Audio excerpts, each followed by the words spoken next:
And there's a ton of music videos that I love, but I've always loved like the claymation kind of music videos of the 90s, like Alice in Chains, I Stay Away, and Tool's Sober video. I think those are super cool. As far as like a live kind of video performance, I've always liked Velvet Revolver's Slither song. I just think that's Sweet. They captured that creepy like Sweet. rock vibe super well. So yeah, that's what I That's think. a good album too, that Velvet Revolver album. For sure. Sweet. What do you think, Max? I honestly had the exact same two answers that is I Stay Away and Sober from Tool. But also another Velvet Revolver music video that I really like is Dirty Little Thing, where it's live action for like the main portion of it, but then with the last chorus they go into like full animation, almost like exaggerated Disney-esque. And it's just really cool with Slash and Scott and all those guys. Yeah.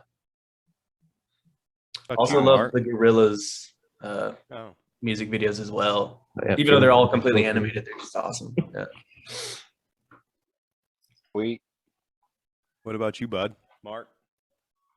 Well, I'm gonna go old school, and you know, I love metal, and I'm gonna say King Diamond, Abigail, and it's a curveball, but it's what I go back to, and what I love to play in this band. It's completely opposite. You know, actually, I don't think I've seen But that it's music okay. video, but I'll have to check it out. Well, definitely. Yeah, But you know, metal's all good, and all music's good. Oh yeah. Be open to all of it. Be open to all of it. I guess I love the Sober video, so I will. Tool's one of my favorite bands, so. But I'm gonna go old school too, and this is like a really blast, right? So I almost like, because I'm from the MTV generation, so when they actually played music, Right. and I really like the old Duran Duran videos, like her name is Rio, and Oh yeah. Oh yeah. Oh it's yeah. kind of like where they almost like storyboarded stuff. It wasn't like just a live action, kind of like what we've done, like a live action thing. It's kind of like I think it was where Hollywood was trying to merge and to figure out this music video thing, but they actually were playing parts and that kind of stuff. So that would be cool to shoot a video like that, like literally have somebody, that was experienced enough to do something like that, which we do have people out in California to do that. So. Oh yes. Yes, you do. Yeah, it kind of became, a big Hollywood thing when MTV came around, and then there was TRL for a while. Right. I don't know why they stopped doing that. It was fun to, go home from school and watch music videos. That's right. My favorite Alice in Chains video though is really Man in the Box. I mean, and I know that song is like really overplayed, but the kind of the medieval backdrop to it, and then just kind of the imagery and that kind of stuff, that's interesting to me. It's full of emotion. Definitely a dark video.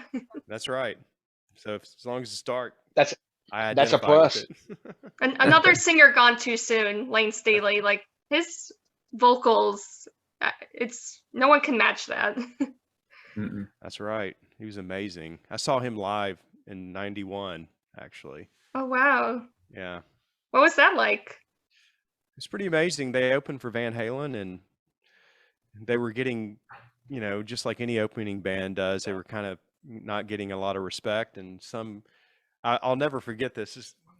This was when Layne was wearing a suit. He had cut his hair and he was wearing a suit every night for the gig. And some guy I'm from Shreveport. Some guy threw something at him. I don't know what it was. And he jumped out into the crowd and punched the guy and literally got back up on stage. And the security guys were punching him on the way out too, as they were escorting him from the building. But I was like, wow. My God. I'd never seen something like that happen before, but his vocals live were equally as good as his vocals on recording. He's amazing. Yeah, I remember seeing a MTV Unplugged of Alice in Chains, and it was amazing.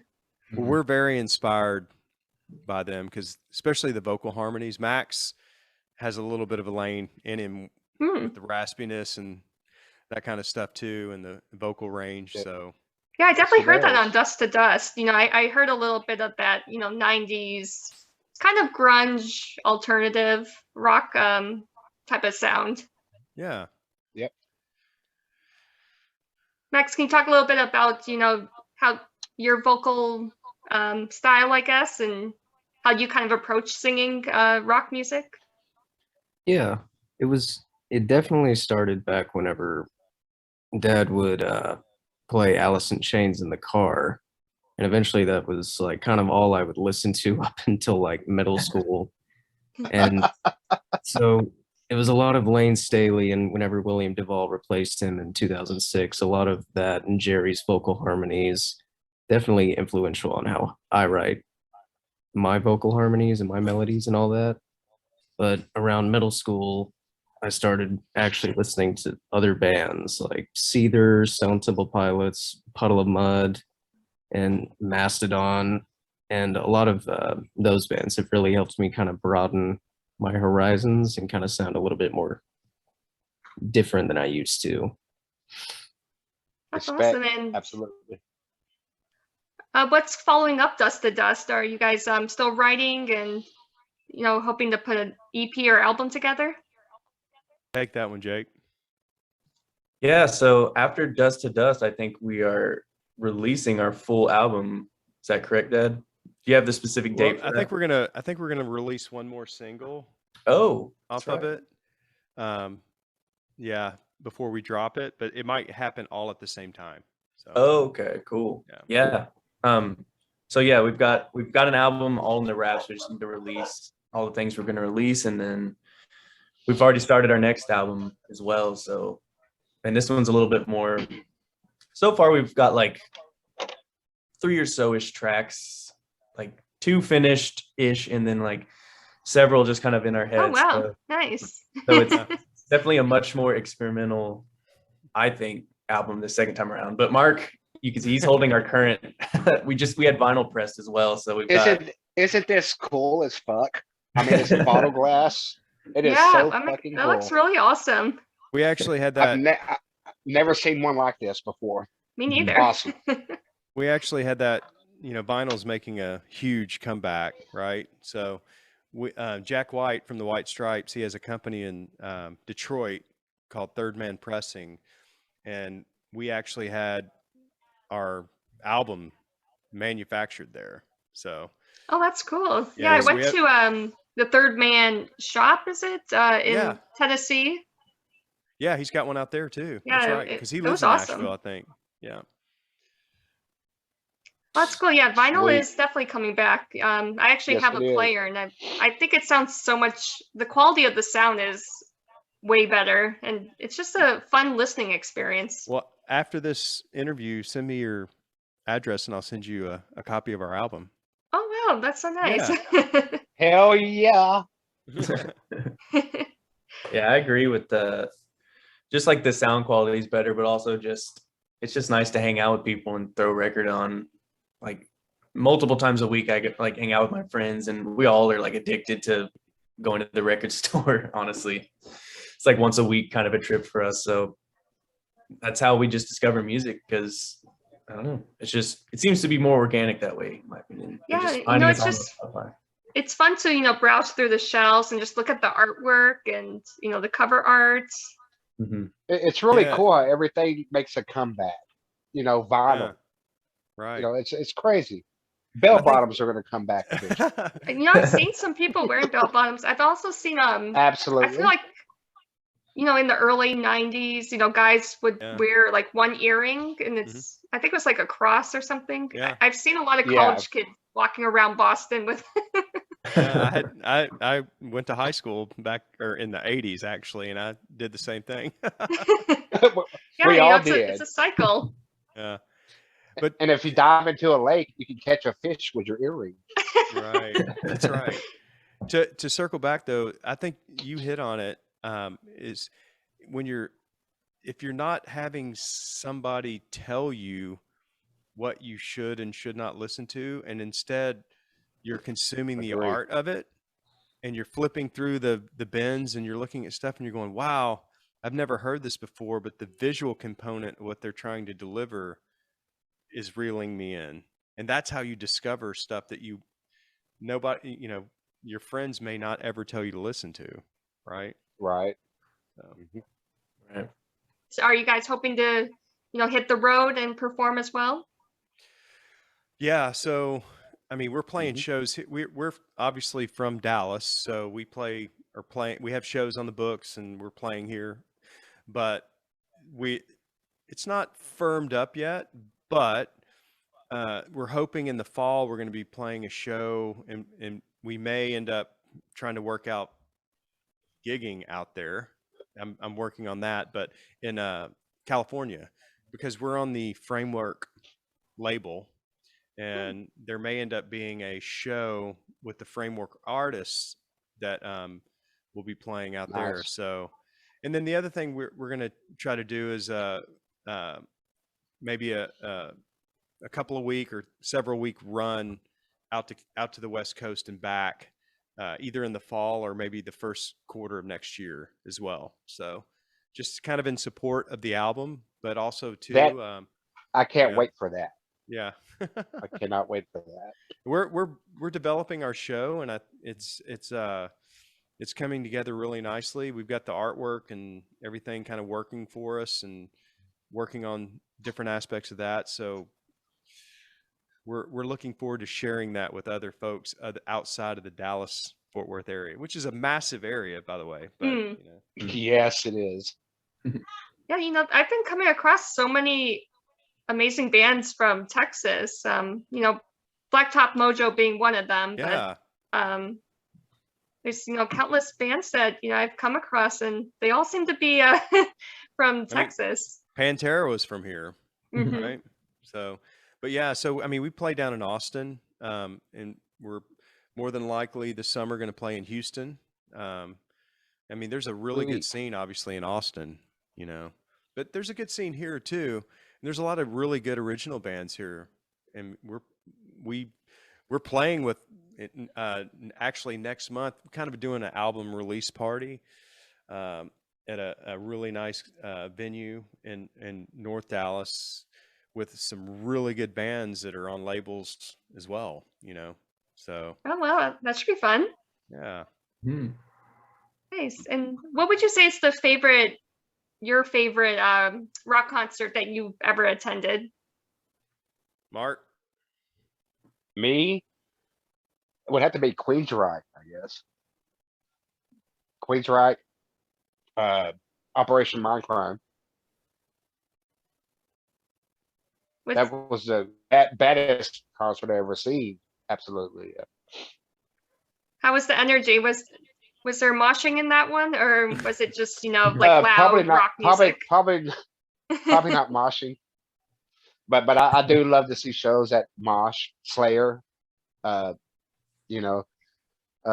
Sepultura, stuff like that. I love all that genre.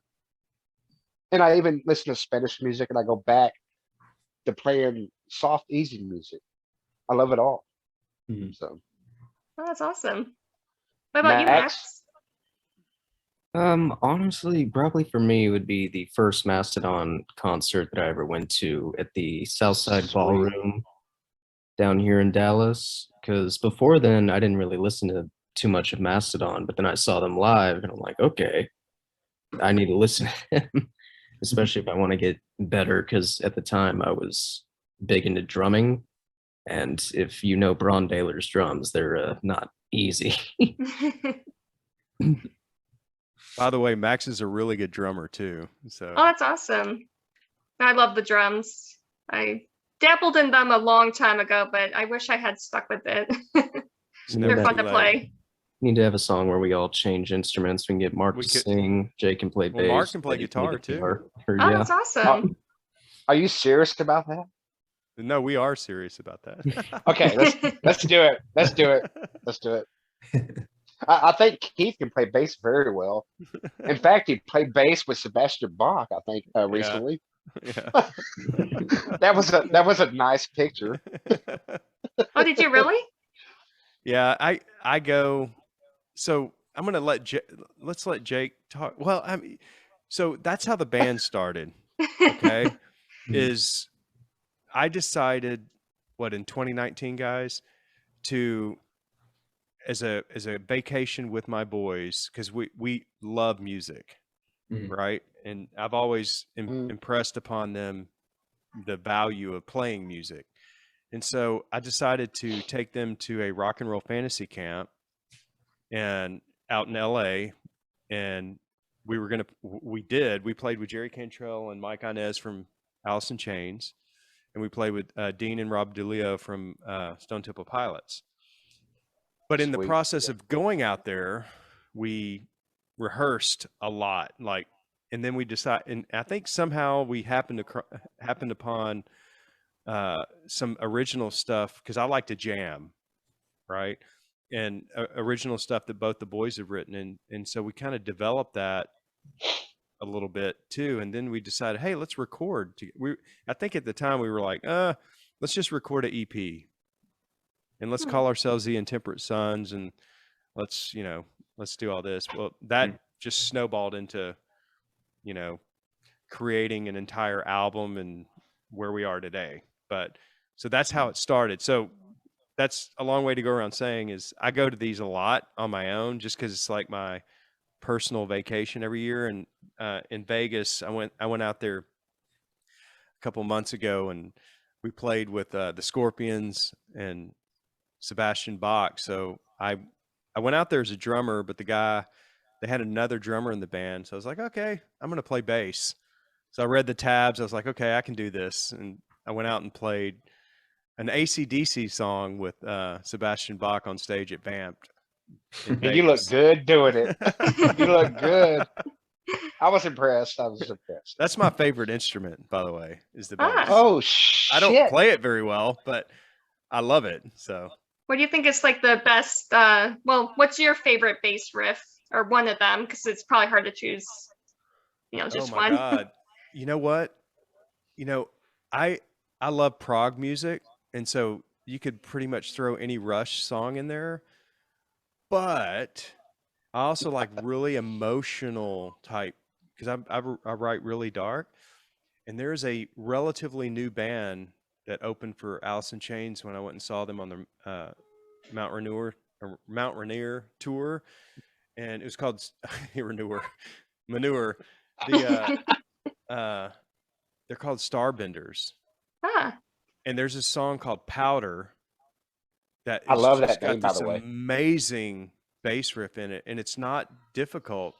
It's just I've always thought that the bass is pretty much it's the one that makes the people dance, but it's the instrument that make the people dance, but it's also a very integral in the emotion of the song as much as the guitar is, really. So absolutely. That's awesome. And so I want to know what Jake's favorite my favorite bass concert. Oh, my favorite concert? Well, I've pretty much enjoyed every concert I've ever been to. I've always enjoyed Alice in Chains concerts. I think they put on a good show. But recently we saw it was a big set. It was like the Melvins and Ministry. And there was some other bands there too that I thought was really cool. But that show was just like insanely energetic. It was crazy. Yeah. And the Melvins in particular, because I had never really heard of them that much before, but their whole vibe, it's kind of like this interesting, their aesthetic is almost like culty and weird, and the drummer's the speaker for the band, and the guitarists and the bassists are just kind of like dressed in like occult kind of clothes. It's really cool. So yeah, that's probably my favorite one recently. They were almost dressing like. Sounds like us a little bit. Yeah. Well, I've heard of them, but yeah, I'm not too familiar with their music. I'll have to check that out. Yeah. Well, the Melvins are one of the original grunge bands from Seattle, right? And Buzz is their leader, but Jake's right. He doesn't talk. The drummer talks. It's very strange, but they are really good. I mean, really good. It's the first time I'd ever seen them. So, Well, Keith talks very well. He has a good a talk voice, and he should be a radio host. Yeah, I was thinking that actually that it seems like you do this professionally. He's really good at it. I have to talk to other people professionally, but not like on radio or anything. So I have to act like I know what I'm doing. It's on Zoom though, so that's right. Kind of the same deal. That's a cute dog. Thank you. I've been to a 1.6 billion concerts, but what I would have to say, and I'm gonna be kind of obscure here. One of my favorite concerts I've ever been to was out in LA. I went to 2 nights of Jerry Cantrell where he played in a Jewish synagogue, like literally. And it was a very intimate setting. There was only 300 people in there. Oh. And I mean, I was like 5 feet from the stage. I mean, it was really neat. So I went 2 nights there.